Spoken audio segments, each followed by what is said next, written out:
This year the Fed has put rate hikes on hold, citing a slowing economy and risks from overseas.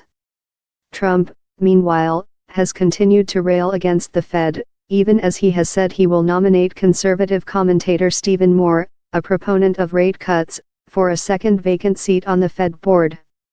Asked if he is sending a signal to the Fed with the pair of nominations, Trump said, "None whatsoever. He's a highly respected man. He's a friend of mine. He's somebody that gets it, and I hope everything goes well, but Herman Cain is a very good guy." Board members have a vote on setting interest rates every time U.S. central bankers meet, making them among America's most powerful officials for economic policy. At full strength, there are 19 Fed policymakers, including 12 regional Fed bank presidents. Cain in February told Fox Business Network he believed deflation is a bigger worry, a view that suggests he is not inclined to support rate hikes aimed at keeping inflation in check.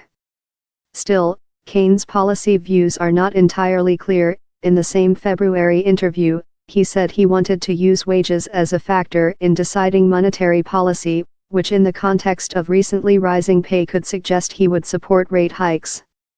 Cain, who is 73, has little direct experience with monetary policy, but what track record he does have suggests a penchant for tighter, not looser, policy.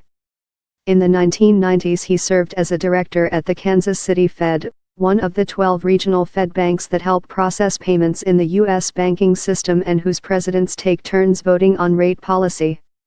He chaired the board from 1995 to 1996, when its president was the famously hawkish Thomas Hoenig. Pizza mogul, presidential-run Cain made his fortune as chief executive of Godfather's Pizza before launching a bid for the Republican presidential nomination in 2012. He led opinion polls for a while during the Republican nominating contests, buoyed by his signature 999 tax proposal, which would have levied a flat 9% corporate, income and sales tax. But his popularity slipped amid sexual harassment allegations from several women, which he denied as completely false. Cain's likely nomination drew criticism from Utah Republican Senator Mitt Romney. "I doubt that will be a nomination," Romney told Politico. "But if it were a nomination, you can bet what the interest rates he would be pushing for. If Herman Cain were on the Fed, you'd know the interest rate would soon be 999.